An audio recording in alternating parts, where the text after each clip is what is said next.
Hello, I'm Harrison Keeley. Here's a quick look at today's top stories.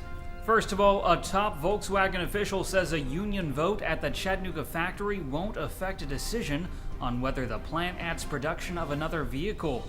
VW is trying to determine whether to make a new SUV in Mexico or here in Tennessee.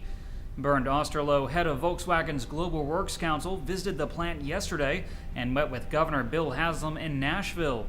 Osterloh says economic forces, not worker representation, will decide whether the local factory sees expansion. United Auto Workers says it's collected signatures from a majority at the plant, which means Volkswagen could recognize the union without a formal vote. But opponents, including the governor and Senator Bob Corker, have called for a secret election. Costs are rising again to finish the Bellefonte Nuclear Plant in Hollywood, Alabama. TVA has rejected an offer from a private company to finish the plant, and some are questioning whether TVA should abandon the project altogether. If the utility decides to finish the plant, it will likely cost twice as much as earlier estimates. Completing just one of the two reactors would cost nearly $9 billion. The earlier estimate was $5 billion. TVA President Bill Johnson says those numbers and a recent decline in power sales means there's no need to finish the plant anytime soon. It looks like the fight over same-sex benefits in Chattanooga isn't quite over. On its first vote earlier this week, the City Council approved expanding benefits to domestic partners. And bearing a change of heart among someone on the council, final approval appears likely next week. But opponents aren't giving up. Their latest plan is to take the vote from City Council and give it to the public. A petition drive by a local group could force the council to consider repealing the ordinance, and if it's not repealed, the question has to be put to a referendum vote in the next election.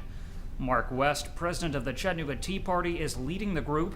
He'll have to collect about 4,500 signatures in just 2 weeks. West says the ordinance is too controversial for just one vote on the City Council to decide. He argues the public has a right to vote on the issue.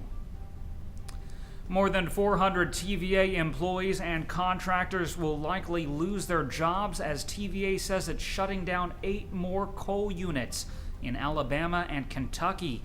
TVA directors voted to shut down the newest unit at Widows Creek Coal Plant in Jackson County, all 5 units at its Colbert plant, and units 1 and 2 at the Paradise plant in Kentucky.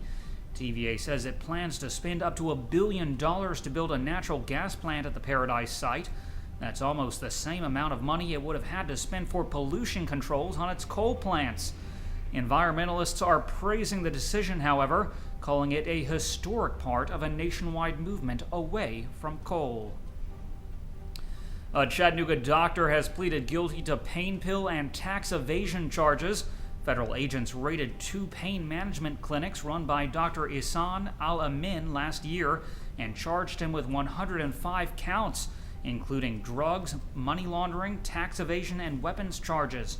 The doctor reported a taxable income of $6,000 in 2005, when in fact he made more than $300,000.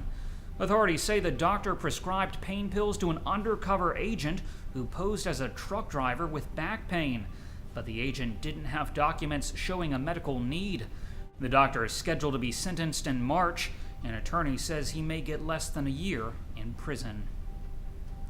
Finally, East Ridge City Councilman Mark Gravitt has announced his bid for the District 30 seat in the Tennessee legislature. The seat's current occupant, Representative Vince Dean, is leaving state politics to run for clerk of criminal court. But Gravitt says he won't be leaving his post on the East Ridge City Council if he gets elected.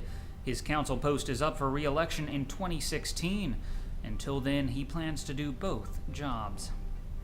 Turning to weather, we'll see rain today, mainly after 4 p.m., and a high near 53 degrees. The low tonight will be around 47. That's our newscast for today. Thanks for being with us. You can find more on these stories and breaking news all day long at timesfreepress.com.